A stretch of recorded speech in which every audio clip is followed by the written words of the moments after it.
ఇది ఫస్ట్ ఏం కొంచెం అది కాదు అచ్చి బాగుంది.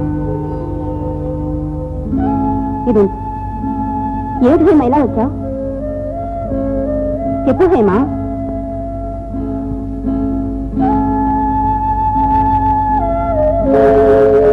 మందులని అన్నయ్యకి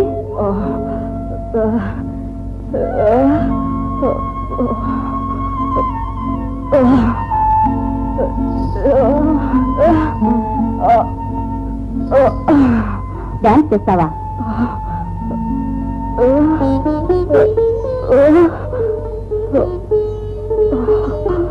పిచ్చిదానా, ఇవి కొంటానే డబ్బు కావాలంటే నేను సర్దుబాటు చేయను. పోనీది, ఈ రూపంగానైనా నీ డాన్స్ చూసే అవకాశం మా సభ్యులందరికీ కలిగింది.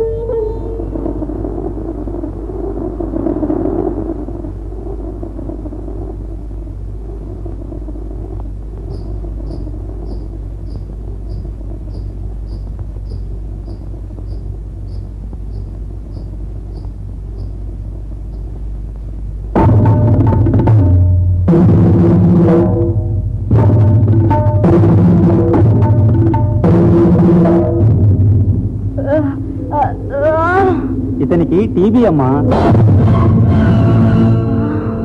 అవును, ఆలస్యం చేయకుండా ఈ మందులన్నీ వాడటం చాలా అవసరం.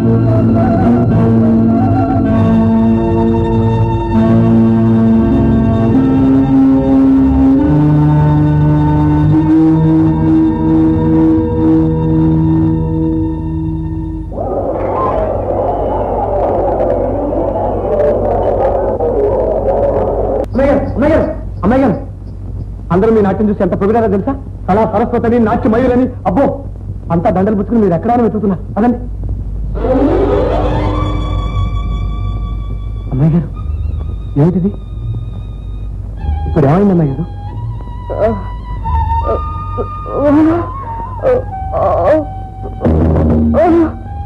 అదే, నాకేమిటి అమ్మాయి గారు, బాగానే ఉన్నాగా?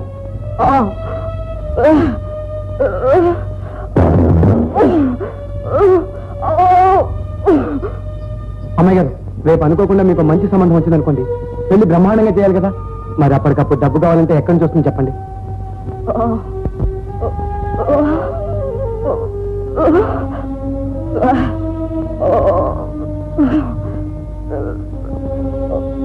అమ్మాయి గారు, అమ్మాయి గారు, ఏమిటి అమ్మయ్య ఇద్దరు ఏదో ఘర్షణ పడుతున్నట్టున్నారు? ఏం లేదు రాంబాబు, అమ్మాయి గారు అప్పుడప్పుడు సరదాగా నా మీద కోపడుతుంటారు. ఆడపిల్లకు పెళ్లి అయ్యే వరకు కోపమే అన్నాం. ఆ పెళ్లి త్వరగా చేయించాలని తొందరపడుతున్నాను రాంబాబు, కానీ కుదరకుండా ఉంది. అదేమిటి సాంబయ్య, కుందన బొమ్మలాంటి ఆమెను చేసుకోవడానికి పెళ్లి కొడుకులే కరువయ్యారా? అసలు అలాంటి పిల్లని చేసుకోవడానికి పూర్వజన్మ సుకృతం ఉండాలి. అవును సాంబయ్య. రాంబాబు, మీరు మరోలా అనుకోకపోతే నా మనసులో మాట చెప్తాను. మా అమ్మాయి గారికి మీరే ఎందుకింత నేను కోరుతాను. సాంబయ్య, రాంబాబు, మీ ఆస్తికి అంతస్తుకి సరితొక్కుపోయినా మా అమ్మాయి గారు మీ ఇంటికి మహానుష్లా విలువనిస్తుంది. మాట ఒకటి లేదన్న కొరత తప్పితే మీరు ఆలోచించవలసింది ఏమీ లేదు. నా సంగతి కాదయ్యా, అసలు నేను హైమకు నచ్చుతానో లేదో అభిప్రాయం కూడా తెలుసుకోవాలి కదా.